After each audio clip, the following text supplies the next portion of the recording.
있습니다. 하나님 말씀은 요한계시록 14장 13절입니다. 요한계시록 14장 13절.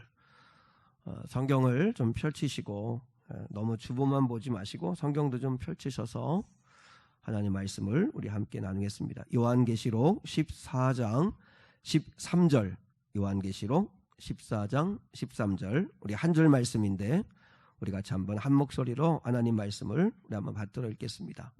같이요. 시작. 또 내가 들으니 하늘에서 음성이 나서 이르되 기록하라. 지금 이후로 주 안에서 죽는 자들은 복이 있도다 하시매 성령이 이르시되 그러하다 그들이 수고를 그치고 쉬리니 이는 그들의 행한 일이 따름이라 하시더라. 아멘. 아멘. 사후 대책은 세우셨습니까? 라고 하는 제목으로 함께 말씀을 나누기 원합니다. 지난 한 주간 동안 마음에 품고 계속 기도하던 한 문장이 있습니다. 주보에도 제가 파란 글씨로 써놓았는데 복은 하나님이 주시지만 그릇은 내가 준비해야 한다 하는 말입니다. 자, 한번 같이 한번 읽을까요? 같이요. 시작. 복은 하나님이 주시지만 그릇은 내가 준비해야 한다. 이 말을 한 주간 동안 계속 이렇게 내 마음에 새기면서 기도했습니다. 여러분, 우리는 하나님께 복 받기를 원하죠.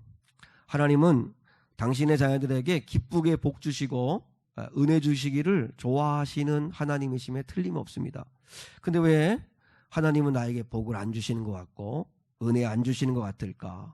근데 중요한 건 하나님은 복 주시기를 기뻐하시는 분이지만 그러나 그릇은 우리가 준비해야 한다 하는 것입니다. 아무리 하나님이 복을 부어주고 싶으시도 우리가 그릇을 준비하지 않으면 그러면 하나님은 주실 수 없다는 거예요. 저는 성령의 능력 받기를 사모해서 기도합니다.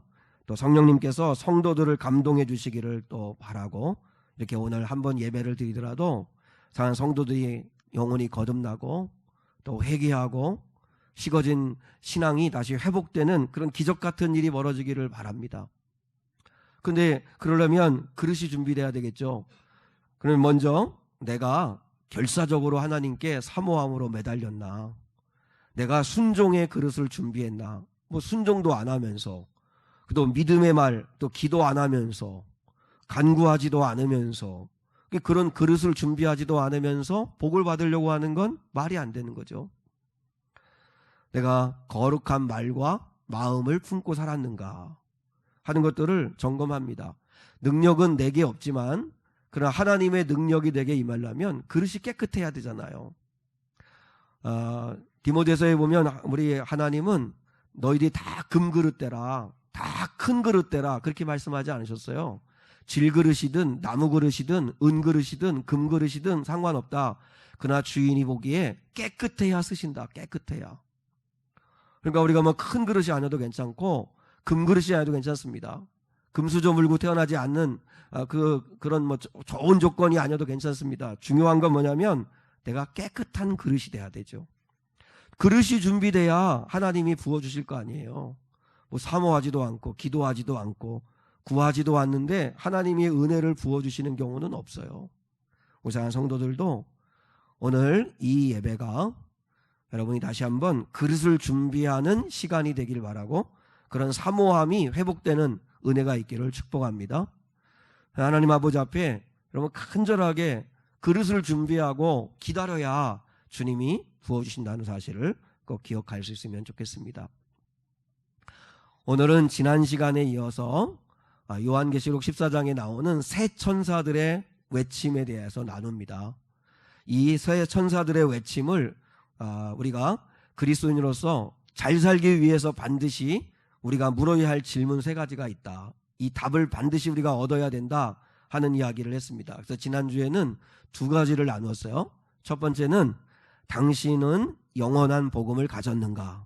당신은 영원한 복음을 가졌는가? 복음은 예수 그리스도이십니다. 복음이라는 건 굿뉴스예요. 그러니까 이 땅에서도 굿뉴스가 많이 있어요. 뉴스 틀면 정말 배드뉴스만 거의 나오지만 어디 뭐 불났다, 또 어디 뭐 소방관이 죽었다, 또 어디 뭐 사고가 났다, 전쟁이 벌어졌다, 뭐 살인 사건이 일어났다, 이런 배드 뉴스만 들리지만 우리는 하늘에서 들려지는 복음, 굿뉴스를 들어야 된다는 거죠. 하나님이 우리에게 주시는 복음은 영원한 복음, 예수 그리스도를 통해서 우리에게 놀라운 복을 주신다는 이 복음을 여러분이 꼭 확신하고 가질 수 있기를 축복합니다. 두 번째는 당신 안에 바벨론은 무너졌는가 하는 거였습니다. 당신 안에 바벨론은 무너졌는가. 내 안에 주님을 모시면 반드시 내 안에 바벨론은, 애굽은 무너지게 돼 있다는 거죠. 애굽은 무너지게 돼 있다는 것이에요. 여전히 내 안에 바벨론이 살아있고, 여전히 바벨론이 버젓이 세워져 있고, 바벨론을 그리워하고 사랑하면서 나는 그리스도 영원한 복음을 가졌다? 그렇게 말하면 안 된다는 거죠. 혹시 여러분 기억나세요? 지난 주일에 그리스도인이란 어떤 삶을 사는 자와 같다고 제가 말씀을 드렸는데 혹시 기억나십니까? 그리스도인이란 바벨론에서 다니엘처럼 사는 거다. 그리스도인이란 애굽에서 요셉처럼 사는 거다. 애굽식으로 바벨론식으로 적당하게 타협하면서 구별 없이 그렇게 사는 게 아니라 다니엘은 다니엘처럼 바벨론에 살지만 바벨론에 녹아들지 않고 다르면서도 섬김과 사랑의 삶을 사는 다니엘같이 살아야 된다는 거죠. 하나님이 9번에 걸쳐가지고 애굽 땅에 애굽인들에게 심판을 내리셨습니다. 이스라엘 백성들도 똑똑히 봤어요. 모세와 아론을 통해서 하나님이 애굽 땅에 9가지의 재앙을 내리시는 걸 봤어요. 그리고 이제 마지막 재앙을 내리시기 전에 하나님이 어린 양을 잡아라. 그리고 그 피를 받아서 문설주와 문지방에 바르라. 그렇게 명령을 하셨어요. 그러면 그 피를 보면 죽음이 넘어가게 될 것이다. 이렇게 말씀했어요. 말씀대로 순종한 집에는 어린 양의 피를 보고 죽음이 넘어갔어요. 근데 어린 양의 피가 없는 애굽의 집에는 통곡 소리가 울려 퍼졌어요. 왜냐하면 다 첫것이 처음 태어난 짐승이건 사람이건 다 죽게 되었거든요. 자, 죽음이 넘어간다 할 때 이 넘어간다라고 하는 말이 히브리어로 파사흐라고 하는 말인데 이 말이 영어로는 패스오버, 그리고 한자로는 넘을 유자, 건널 월자, 그래서 유월이라고 얘기해요. 다 우리가 아는 대로 유월, 넘어간다. 우리도 전적인 하나님의 은혜로 생명을 지킬 수 있게 되었는데, 그래서 여러분, 우리는 다 죽을 수밖에 없는 죄인이었는데 어린 양의 피로 인해서 우리의 죽음이 넘어가게 되었죠. 넘어가게 되었어요. 그 사람이 어떤 사람이냐? 보세요. 어린 양의 피를 바른 그 집안에 있는 사람이 어떤 사람이냐? 어떤 대단한 사람이냐? 아니면 초라한 사람이냐? 아무 상관없어요. 중요한 건 뭐냐면 하나님이 보시는 건 딱 하나예요. 어린 양의 피가 있느냐 없느냐. 어린 양의 피가 있느냐 없느냐. 어린 양의 피가 발라져 있느냐 없느냐. 우리도 똑같아요. 우리도 6월의 은혜를 누리는 건데 무슨 자격을 요구하는 게 아니에요. 자격을 내놔라, 아니면 공로를 세워라 말씀하지 않으시고 주님이 보시는 건 딱 하나예요. 예수님을 믿는 믿음이 있느냐 없느냐. 예수님을 믿는 믿음이 있느냐 없느냐. 그 한 가지 보시는 거예요. 한 가지. 이집트 집집마다 들려오는 곡성 소리를 들으면서 이스라엘 백성들은 400년간 종살이하던 애굽 땅을 떠나게 돼요. 해방된 거예요. 노예 생활에서 해방되어서 이제 이집트에서 나올 때 그들은 너무 감격해서 탄성을 지르며 나왔어요. 애굽 사람들은 통곡을 하는데 이스라엘 백성들은 찬양하면서 나왔어요. 근데 그러면 이제 하나님의 인도하심을 받고 약속의 땅을 향해서 힘차게 올라가면 되잖아요. 근데 그 감격이 얼마 가지 못해요. 자, 앞에는 홍해바다가 가로막혀 있고 뒤에서는 세계 최강의 이집트의 군사들이 지금 추격해 오고 있어요. 도관에 든 쥐에. 이때에 이스라엘 백성들이 이렇게 모세와 하나님을 향해 원망하는 소리를 냅니다. 자, 한번 같이 보겠습니다. 출애굽기 14장 11절로 12절. 자, 출애굽기 14장 11절로 12절. 시작. 그들이 또 모세에게 이르되 애굽에 매장지가 없어서 당신이 우리를 이끌어내어 이 광야에서 죽게 하느냐? 어찌하여 당신이 우리를 애굽에서 이끌어내어 우리에게 이같이 하느냐? 우리가 애굽에서 당신에게 이른 말이 이것이 아니냐? 이르기를 우리를 내버려 두라. 우리가 애굽 사람을 섬길 것이라 하지 아니하더냐? 애굽 사람을 섬기는 것이 광야에서 죽는 것보다 낫겠노라. 자, 한번 이들의 입에서 나오는 이 독한 말을 잘 생각해 보세요. 우리가 하는 말하고 별 다를 게 없을 만큼 이들의 말을 한번 들어보세요. 애굽에서 노예살이로 살다가 그냥 죽게 내버려 두지 왜 우리를 이 광야로 불러내가지고 여기서 죽게 하느냐? 애굽에 매장지가 없냐? 그냥 차라리 애굽을 섬기다가 그냥 종살이 하다가 죽는 게 여기서 죽는 것보다는 낫겠다. 그렇게 그들이 지금 쏟아놓는 거예요. 또 기적적으로 홍해바다를 건넜어요. 가데스 바네아라는 곳에 도착을 했어요. 12명의 정탐꾼들을 가나안에 보냈어요. 그래서 40일 동안 12명의 정탐꾼들이 가나안 땅을 돌아보고 돌아와서 10명의 정탐꾼들이 부정적인 보고를 했어요.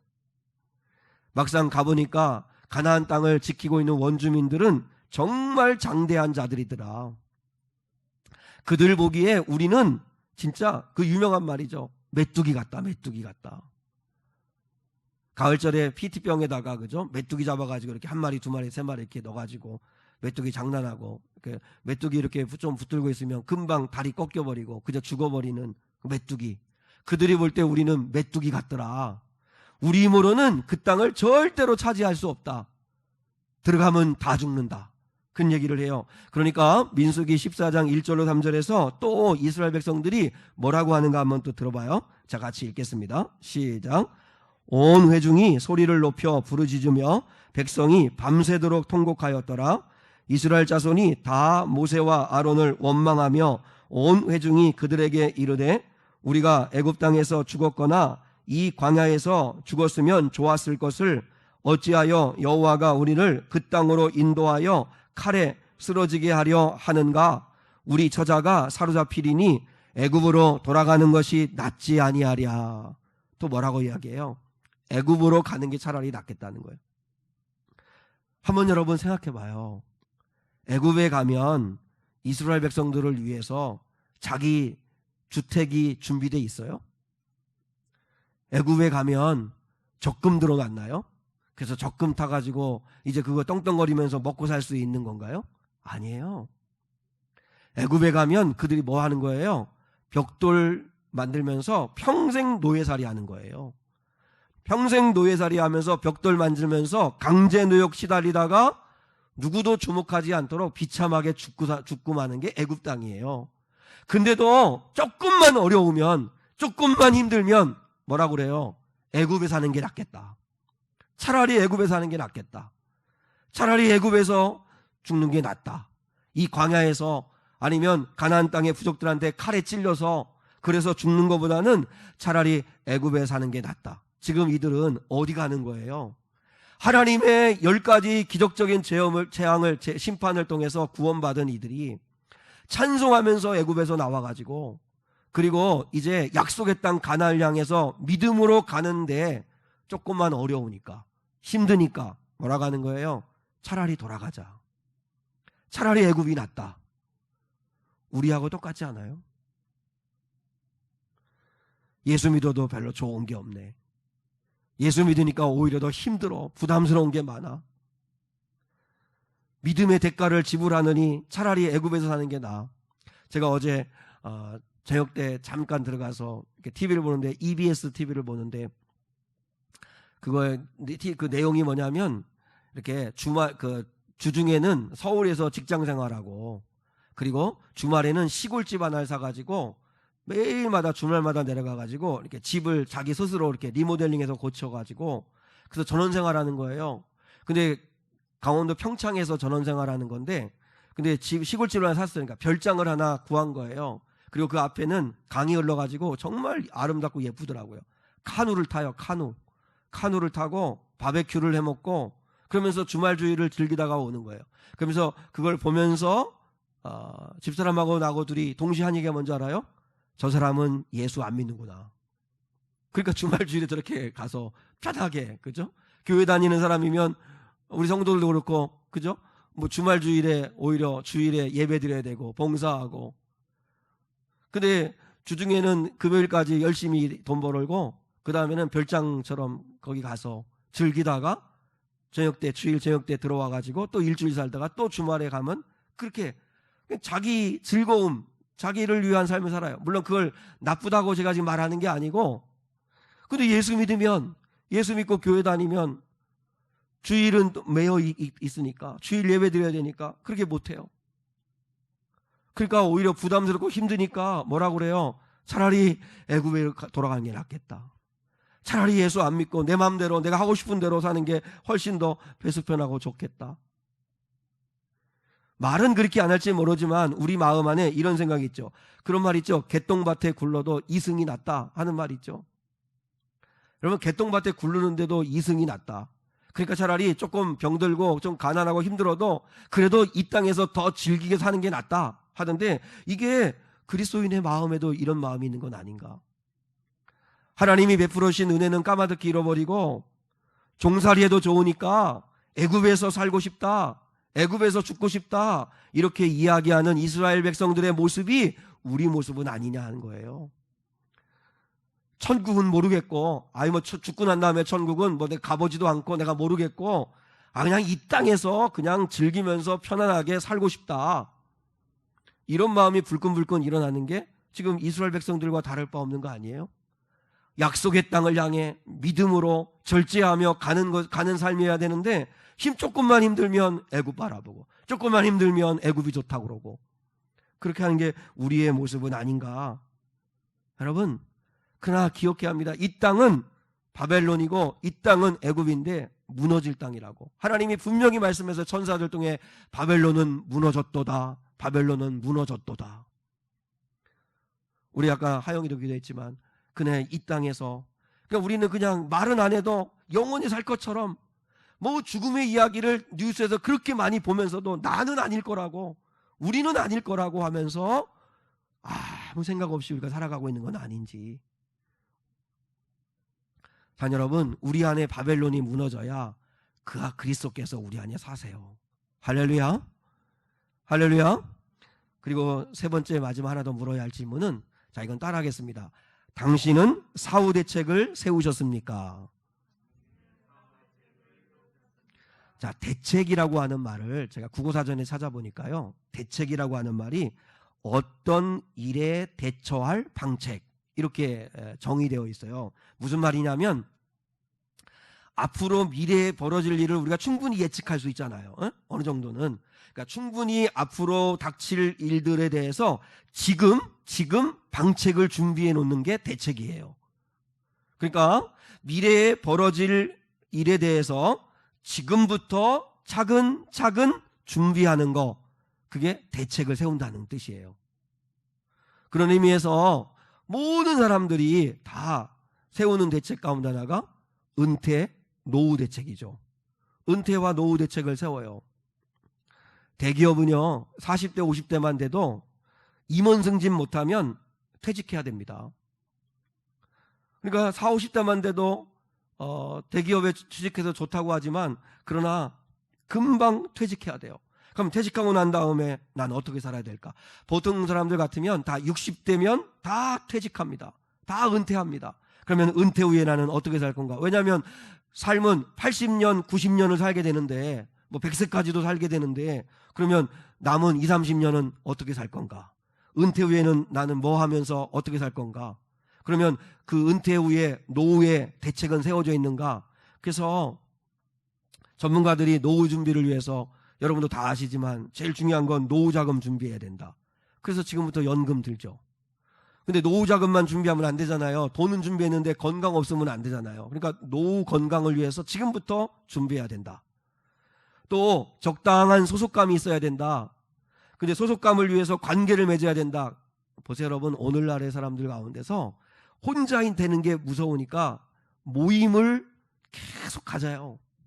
모임 갖는 게 나쁜 건 아니지만 그 모임에서 떨어질까 봐 막 조심조심해요. 왜냐하면 관계 끊어질까 봐. 왜냐하면 관계를 맺고 있고, 그리고 또 노후에도 같이 보낼 수 있는 친구라도 있고 하면, 그러면 훨씬 좋으니까. 또 노후를 위해서 적당한 여가 활동할 수 있는 걸, 지금부터 취미 활동할 수 있는 걸 지금부터 개발해서 가지고 있어야 한다는 거죠. 저는 집사람하고 종종 그런 얘기해요. 뭐라고 하냐면, 여보, 우리는 둘 중에 한 사람 먼저 떠나고 나면 그러면 어떻게 사냐. 맨날 둘이만 모든 걸 같이 하고, 뭐 친구가 있는 것도 아니고, 물론 뭐 친구가 없는 건 아니지만 다 뭐 뿔뿔이 다 목회하는 친구들이니까 뭐 만날 수도 없잖아요. 친구가 있는 것도 아니고, 무슨 즐기는 취미 활동이 있는 것도 아니고, 무슨 뭐 할 줄 아는 게 없는데, 이러다가 한 사람 먼저 떠나고 나서 혼자 남겨지면 그럼 어떻게 하냐. 근데 정말 그렇게 할 때 보면 덜컥 겁이 나기도 해요. 많은 사람들이 노후 대책 세워요. 그거 지혜로운 거죠. 왜냐하면 지금은 건강하고 지금은 직장 있고 지금은 일을 하니까 괜찮지만 10년, 20년, 30년 뒤에 직장 생활 못하고 건강 잃고 그랬을 때 그때 안 되니까 지금부터 은퇴 후 노후 대책을 세워요. 지혜로운 거죠. 그렇게 따지면 사후 대책도 세워야 된다는 거예요. 사후 대책. 가장 중요한 대책은 사후 대책입니다. 죽음이 언제 찾아올지 모르잖아요. 보세요. 20년, 30년 뒤에 은퇴할 거 생각해서 그래서 지금부터 매월 쓰고 싶어도 절제하면서 연금 들고 그 다음에 건강 준비하고 그렇게 하는 게 지혜로운 사람이라면 불과 우리 권사님도 장로님 계시고 저도 있지만 끼케야 우리가 살아봐야 이제 20년, 30년, 40년, 50년인데 그러면 좋아요. 길게 봐서 다 50년. 50년 후에는 반드시 우리가 죽음을 맞이할 때고 주님 앞에 설 텐데 그러면 지금부터 뭔가 사후 대책을 세워야 되는 거 아니냐 이거예요. 그게 지혜로운 거잖아요. 노후 대책 세우는 거예요. 지혜로운 것처럼. 근데 왜 우리는 죽음은 준비하지 않을까요? 한 주간 동안 세상을 떠들썩하게 했던, 지난주부터 떠들썩하게 했던 그 소식이 하나 있죠. 그죠? 광주의 재개발 지역에서 철거하던 건물이 도로변으로 무너지면서 정차했던 버스를 덮치는 사고가 있었습니다. 이 사고로 인해 가지고 버스에 타고 있었던 학생들과 평범한 시민들이 죽음을 맞게 됐어요. 저는 이렇게 사고가 이렇게 벌어질 때 어린 학생들이 피해를 보는 걸 볼 때마다 어른의 한 사람으로서 참 미안한 마음이 들어요. 2014년도에 여러분 수학여행을 가던 그 세월호 사건의 그 고등학생들 보세요. 한 푼이라도 돈을 더 벌겠다는 욕심으로 배를 불법 개조한 선주, 그리고 화물을 더 선적하기 위해서 평형수를 빼버린 선원들, 그리고 손자 손녀 같은 그 학생들은 그냥 내버려 두고 자기 살겠다고 도망쳐 나오는 선장, 다 어른들이에요. 어른들이 그렇게 만들어 놓고, 그리고 어른들의 잘못으로 인해 가지고 어린 학생들이 피해를 봐요. 이번에 광주 사건 그 건물 붕괴도 불법과 꼼수를 자행하던 어른들 때문에 아이들이 피해를 봐요. 참 어른으로서 부끄러운 것 같아요. 부끄러운 것 같아요. 근데 우리가 사는 세상을 보세요. 이 불의하고 부지런한 세상 아니에요? 죄악된 세상 속에 살다 보니까 언제 우리가 죽음을 맞이할지 우리도 몰라요. 한치 앞을 모르는 게 우리 인생 아니에요? 그렇기 때문에 죽음이라는 게 예고하고 오는 게 아니니까, 그러니까 중요한 건 날마다 사후 대책을 세우며 살아야 된다는 거예요. 죽으면 그만이지 뭐. 그냥 이 땅에 사는 동안 즐기며 살다 가면 되지 뭐. 누가 그래요? 천국은 사람들이 만든 거지. 지옥도 사람들을 겁주려고 만든 거지. 누가 그래요? 그건 다 마귀의 속삭임이에요. 하나님은 분명하게 말씀하고 계세요. 그러면 가장 좋은 사후 대책이 뭔지 알아요? 그게 오늘 13절이에요. 자, 한 번 더 같이 읽겠습니다. 오늘 본문 13절 시작. 또 내가 들으니 하늘에서 음성이 나서 이르되 기록하라. 지금 이후로 주 안에서 죽는 자들은 복이 있도다 하심에 성령이 이르시되 그러하다. 그들이 수고를 그치고 쉬리니 이는 그들의 행한 일이 따름이라 하시더라. 그래서 중요한 말은 지금 이후로 주 안에서 죽는 자들은 복이 있도다. 이 말씀이에요. 이게 가장 좋은 사후 대책이죠. 주 안에서 죽는 거. 그러니까 늘 주 안에 있는 거죠. 주 안에 있으면 그러면 언제 우리가 죽음을 맞이한다 할지라도 우리는 복 있는 자가 될 수 있다는 거예요. 복 있는 자. 일본의 오츠 슈이치라고 하는 분이 책을 썼는데 이건 조금 된 책이에요. 죽을 때 후회하는 25가지라고 하는 책을 썼어요. 죽을 때 후회하는 25가지. 그러니까 이 오츠 슈이치라고 하는 이분은 호스피스 전문의예요. 그러니까 이제 마지막 임종 때를 보내는 사람들을 옆에서 도와하면서 이렇게 그 치료하면서 보내는 호스피스 전문인데, 이 사람이 일본인인데 1000명의 사람들의 죽음을 지켜보면서 그들이 죽을 때 가장 후회하는 게 뭔가를 가만히 보면서 그걸 책으로 낸 거예요. 그래서 죽을 때 후회하는 25가지. 단연 1위가 뭐냐면 사랑하는 사람에게 고맙다는 말을 많이 했더라면이에요. 이 첫 번째가 사랑하는 사람에게 고맙다는 말을 많이 했더라면. 이게 첫 번째. 죽을 때 이 1000명의 사람들을 지켜보니까 가장 후회하는 게, 여러분 사실 그래요. 우리는 사랑하는 사람한테 상처되는 말을 더 많이 해요. 사랑하는 사람한테 정말 표현할 줄을 몰라요. 고맙다, 사랑한다, 미안하다, 이렇게 표현할 수 있어야 되는데 그 표현할 줄을 모른다는 거죠. 근데 죽을 때 가장 후회하는 게 그거라는 거예요. 어느 책인지 제가 기억나지는 않는데 그 문장은 기억나요. 기억은 나는데 그 문장에 이런 문장이 있어요. 표현하지 않는 것은 마치 선물을 포장해 놓고서 전해주지 않는 것과 같다. 그러니까 내가 정말 사랑하는 사람을 위해서 정성껏 선물을 준비해 놓고 안 주는 거예요. 안 주는 거예요. 그게 뭐냐면 감사하다, 고맙다, 사랑한다 표현을 안 하는 게 그거라는 거예요. 선물 준비해 놓고 안 주는 거하고 똑같다는 거예요. 안 주면 상대방이 알 길이 없잖아요. 선물은 줘야죠. 줘서 포장을 뜯어서 기쁘다, 감사하다 해야 되는 거잖아요. 그러니까 내가 사랑하는 사람한테 감사합니다, 고맙습니다, 이렇게 표현을 하는 게 그건 선물을 전해주는 것과 같다는 거죠. 우리는요, 선물 포장해 놓고 전해주지 않는 선물이 얼마나 집에 많은가 몰라요. 그죠? 그리고 그 외에도 죽을 때 후회하는 25가지를 보면 지금 당장 다 할 수 있는 것들이에요. 그때 왜 내가 감사하지 않았나? 그리고 왜 친절하게 그에게 이렇게 내가 행동해 주지 않았나? 또 건강할 때 왜 미리 유언을 남겨놓지 않았을까? 그리고 건강할 때 왜 재산 분배 자녀들한테 다 미리 해주지 않았을까? 그러니까 그냥 자녀들이 막 재산 갖고 싸우니까. 또 일찍 담배를 왜 끊지 않았을까? 신의 가르침을 왜 내가 귀담아 듣지 않았을까? 그러니까 이런 것들 다 지금 할 수 있는 거예요. 지금. 그러면 우리가 사후대책을 세운다는 게 뭔지 알아요? 제가 여러분한테 한번 진지하게 한번 물어볼게요. 대답해봐요. 여러분은 후회 없이 지금 살고 있어요? 후회 없이? 그리고 지금 당장 여러분이 죽는다면 여러분은 천국에 들어갈 확신이 있어요? 지금 내가 이제 임종을 맞이해야 될 때가 되었다고 했을 때 나는 죽고 나면 나는 천국에 들어갈 수 있을까? 주님이 어서 오너라고 환영할 수 있을까? 이 확신이 있냐, 이거 확신이. 그게 준비하고 사는 거예요. 사후 준비를 하고 사는 거예요. 이 땅에요, 종교 가운데서 죽음을 축제로 만드는 종교는 기독교밖에 없습니다. 그래서 우리 기독교는 장례식 때 예배를 드리고 찬송을 합니다. 여러분, 죽음이 찬송할 일은 아니잖아요. 근데 우리 기독교는 죽어도 찬송을 해요. 찬송한 이유가 뭐예요? 찬송한 이유는 죽음이 끝이 아니라는 걸 믿기 때문에. 그래서 우리는 하나님 찬양하고 죽음의 의미를 묵상하는 시간을 갖는 게 장례식이에요. 왠지 알아요? 오늘 13절 말씀 때문에 그래요. 주 안에서 죽는 자는 복이 있다. 주 안에서 죽는 자는 복이 있다. 그러니까 그 고인이 주님 안에서 돌아가신 분이라면 우리는 찬송할 수 있고 감사할 수 있는 거예요. 지금도 저는 기억이 나는데 우리 정신장 원사님 돌아가셨을 때 제가 장례 예배를 드릴 때 했던, 제가 지금도 생각해도 그건 정말 성령님이 주신 은혜라고 생각해요.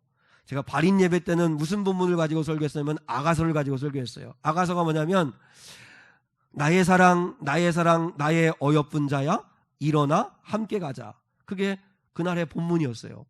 그러니까 마치 이 땅에서 믿음의 싸움을 다 싸운 신부된 자들에게 신랑이신 그리스도께서 오셔서 나의 사랑, 나의 사랑, 나의 어여쁜 자야, 이제 나의 신방, 내가 준비한 신방, 천국으로 나와 함께 일어나 가자. 이렇게 초청하시는 것 같더라고요. 그러니까 그게 정말 믿어지면 우리는 발인 예배가 슬프지는 않은 거죠. 또 하나가 오늘 본문이었어요. 지금 이후로 주 안에서 죽는 자들은 복이 있습니다. 유가족들한테 사랑하는 사람들을 떠나보낼 때 성도들에게 가장 힘이 되고 위로가 될 수 있는 말은 이 말씀이에요. 주 안에서 죽는 사람들은 복이 있습니다. 사고를 만나든 아니면 어떻게 죽든 몇 살에 죽든 그건 상관없이 주님 안에서 죽는 자들, 예수 믿고 죽는 자들은 복이 있습니다. 왜요? 주님이 맞이해 주실 거니까. 이 확신, 이 은혜 가지고 살아야 된다는 거죠. 한 장로님에게 사랑하는 아들이 있었는데, 우리 아마 이렇게 하영이처럼, 그죠? 사랑하는 장로님에게 아들이 있었는데, 근데 이 아들이 좋은 사람 짝을 만나가지고 결혼을 했어요. 근데 감사하게 또 이 며느리가 임신을 했어요.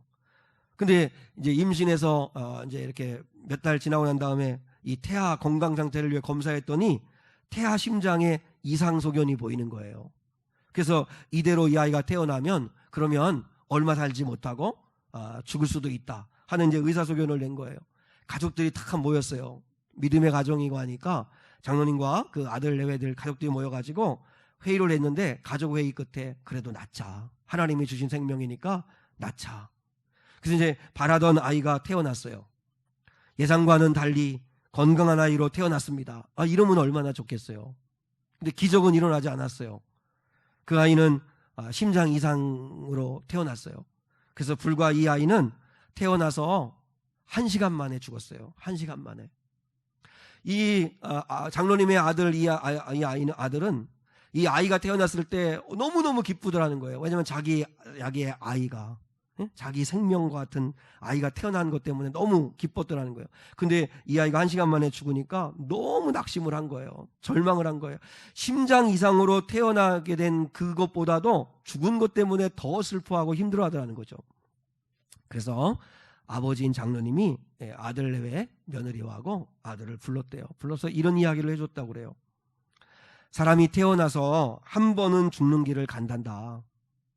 그런데 어떤 사람은 100년을 살다 가는 사람이 있고 어떤 사람은 1시간만 살다가 가는 사람도 있다.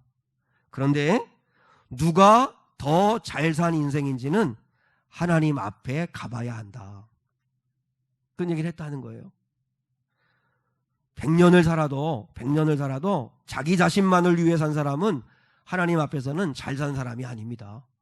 1시간을 살든 하루를 살아도 주님을 사랑하고 주님을 위해서 이웃을 섬기며 주님의 뜻대로 산 사람은 잘 산 사람입니다. 여러분, 우리가 몇 년을 살았는가가 중요한 게 아니고 주님 앞에 가보면 알게 된다는 거예요. 그게 뭐예요? 사후 대책을 세우는 거예요. 지난주에 말씀드렸잖아요. 미국에서 목회하시던 목사님이 전도하기 위해서 친구 전도하기 위해서 친구 집에 갔다가 총에 맞아서 아들을 잃었잖아요. 그 아들을 잃고 난 다음에 그 아들을 잃은 슬픔은 너무나 괴롭지만 그러나 그 아들을 잃고 난 다음에 4가지에 대한 확신을 갖게 되었다고. 그게 사후 대책이 준비된 사람이에요. 먼저 부활을 믿게 됐다고. 죽어도 다시 사는 걸 믿게 됐다. 주님이 말씀했잖아요. 살아서 믿는 자는 영원히 죽지 않고 죽어도 다시 살게 된다고 말씀했죠. 또 천국을 믿게 됐다. 그리고 주님 다시 오실 재림을 기다리게 되었다. 그리고 이 세상에 미련이 없게 되었다. 세상 포기했다는 뜻이 아니에요. 그러나 세상에 그렇게 미련 두고 바벨론 사랑하면서 그렇게 살지 않고 이제 주님 바라보면서 그렇게 편안한 마음으로 목회할 수 있게 되었다. 이분은 사후 대책이 준비된 거예요. 죽을 준비가 됐잖아요. 여러분, 다 죽자는 얘기가 아니고 우리가 죽을 준비하며 살아야 돼요. 죽을 준비. 사후 대책을 세운다는 건 간단해요. 주 안에서 예수님 영접하고 예수님과 함께 남은 인생을 동행하며 사는 거예요. 우리가 오해하고 무지하고 어리석고 몰라서 그렇지, 예수님 믿고 예수님과 동행하며 사는 건 황홀한 일이고 수지 맞는 일인데 우리는 그걸 몰라요. 부담되는 거라고만 생각해요. 그건 목회자들이 잘못 가르친 게 아닐까 싶어요. 예수 믿고 예수님과 남은 인생을 산다는 건 정말 복을 받은 일이에요. 여러분, 살아서 예수를 믿으면 주님이 나의 구원자가 되어주신다는 거예요. 혼자가 아니에요. 주님이 나의 친구가 되어주시고 나의 길을 인도하여 주시는 분이 계신 거예요. 얼마나 좋아요. 우리는 좋아하는 시편이 시편 23편인데 그 시편 23편 가운데 4절에 보면 내가 사망의 음침한 골짜기로 다닐지라도 해를 두려워하지 않을 것은 주께서 나와 함께 하심이라 주의 지팡이와 막대기가 나를 안위하시나이다. 여기 보세요. 하나님이 사랑하시면 왜 사망의 음침한 골짜기를 가게 해요? 하나님이 나를 사랑하신다면 왜 내 육체에 질병을 주세요? 아니, 하나님이 나를 예뻐하신다면 왜 나를 경제적으로 이렇게 힘들게 하세요? 이렇게 원망할 수 있어요. 근데 하나님이 나와 동행하시고 나를 사랑하시고 나에게 은혜를 베풀어 주시는 기적은 언제 경험하는 건지 알아요? 평상시에는 몰라요. 푸른 풀밭에 누워있을 때는 몰라요. 사망의 음침한 골짜기를 지날 때 그때 알아요. 그래서 하나님은 사망의 음침한 골짜기를 지나가게 하시는 거예요. 왜요? 그때 주님이 나와 함께 하시는구나. 주의 지팡이와 막대기가 나를 보호하고 계시는구나. 여러분, 모래 위의 발자국이라는 이야기 아시죠? 그죠? 이 사람이 주님이 내가 너와 영원토록 함께 할게. 영원토록 함께 할게. 근데 자기가 지난 시간을 가만히 이렇게 지켜보니까 가장 힘들 때 발자국이 하나밖에 없더라는 거예요. 평상시에는 발자국이 두 사람 발자국인데 가장 힘들고 괴로울 때는 한 발자국이더라는 거예요. 주님이 나와 영원히 함께 하신다더니 주님이 나를 떠나셨네. 그렇게 원망하는데 주님 말씀하시는 게 뭐예요? 아니야, 내가 너를 안고 간 거야. 내가 너를 업고 간 거야. 발자국 하나는 나의 발자국이야. 주님 이렇게 말씀하시는 거죠. 여러분, 주님의 사랑을 언제 알 수 있는 줄 알아요? 내가 가장 힘들 때, 내가 가장 괴로울 때, 사망의 음침한 골짜기를 지날 때, 그때 주님이 나를 안아주시는구나, 나를 품어주시는구나. 주님을 바라보면 그때 주님의 은혜가 임하는 거예요. 그래서 주님은 사망의 음침한 골짜기도 지나가게 하세요. 근데 왜요? 주께서 나와 함께 하심이라. 그러니까 두려울 게 없어요. 죽으면, 그렇게 주님과 함께 살다가 죽으면, 그러면 주님이 생명의 길로 인도하시는 거잖아요. 그러니까 우리 예수 믿는 사람들은 진짜 예수님을 믿으면 죽어도 좋고, 살아도 좋고, 죽어서 죽으면 더 좋은 거죠. 어차피 우리는 다 준비가 되어 있으니까. 그게 사후 대책이 준비된 거예요.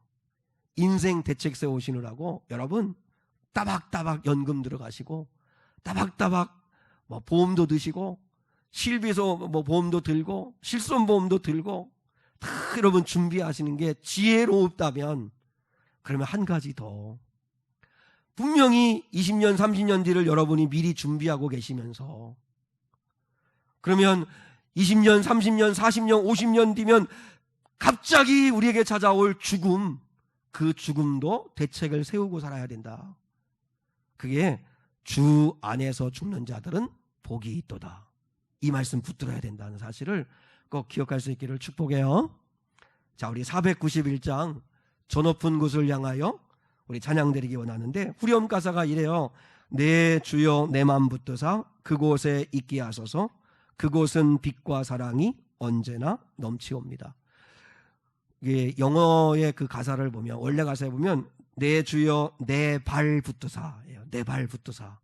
그러니까 우리의 발 늘 붙들어 주시고 우리 맘 붙들어 주셔서 늘 주님 기뻐하는 자리에 있게 하시고 주님이 기뻐하는 마음 품고 살게 해달라고 하는 찬양인데, 우리 찬양 결단의 찬양으로 우리 함께 한번 드리겠습니다. 1절과 2절, 1절, 2절, 5절 이렇게 드릴게요. 자, 우리 찬양 드리겠습니다.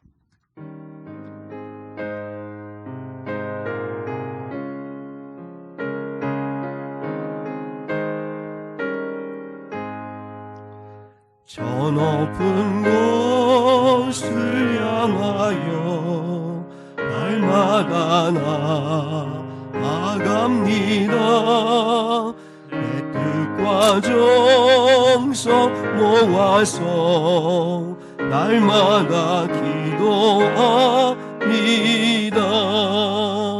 내 주여 내 맘 붙드사 그곳에 있게 하소서. 그곳은 빛과 사랑이 언제나 넘치옵니다.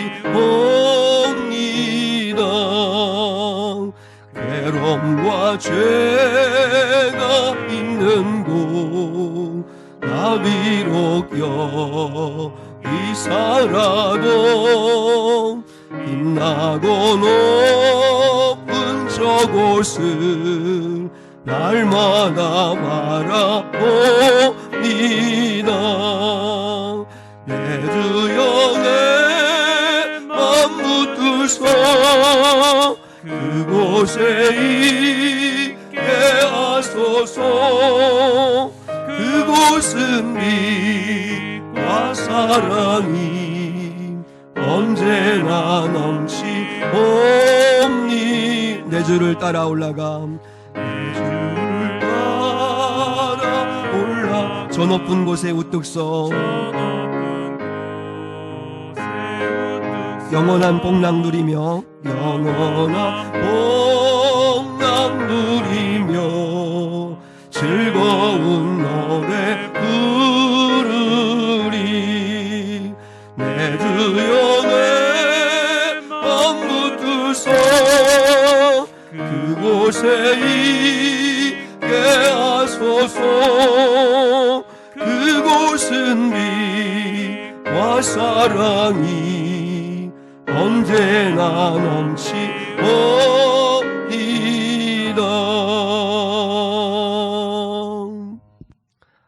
하나님 아버지 감사합니다. 하나님 우리가 인생의 대책을 세우듯 아버지 사후 대책도 세우며 살아가는 저희가 될 수 있도록 도와주시옵소서.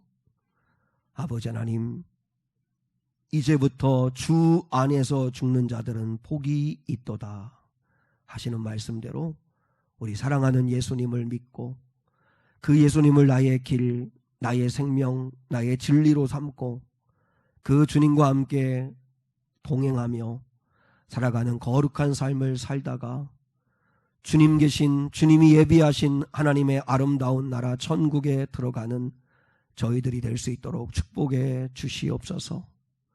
아버지 하나님, 우리가 이 땅을 살아가며 어떻게 사는 것이 참된 지혜인가를 깨닫게 도와 주시옵소서. 지금 당장 주님이 나를 부르신다 할지라도 나는 천국에 갈 준비가 되었는가를 돌아보며 하나님 앞에 늘 기도하게 하시고 주님의 부활, 주님의 예비하신 천국, 주님의 다시 오심을 기다리며 이 땅의 바벨론과 애국과 같은 세상 속에 살지만 여기에 소망을 두고 여기 사랑하며 살지 않게 하시고 하나님 나라에 소망 두며 사는 자들 되게 하옵소서. 아버지, 오늘도 거룩한 주일을 맞아 아버지 앞에 예배하러 왔습니다. 하나님이 복 주시기를 원하시지만 우리가 그릇이 준비되어 있지 않으면 복을 받을 수 없습니다. 믿음을 가지고 겸손하게 헌금한 손길마다 주님 복을 주시옵소서. 심은 대로 거두게 하여 주시옵소서. 주님 앞에 순종의 그릇을 준비하게 하시고 믿음의 그릇을 준비하게 하옵소서. 그래 하나님의 놀라운 은혜와 복을 받는 거룩한 성도들이 되게 하옵소서. 예수 그리스도의 이름 받들어 봉헌기도 드리오며 지금은 우리 주 예수 그리스도의 은혜와 하나님 아버지의 극진하신 사랑과 성령 하나님의 함께하심이 오늘 여기 모여 예배한 거룩한 성도들 위에 영원히 함께하시기를 축원하옵나이다. 아멘.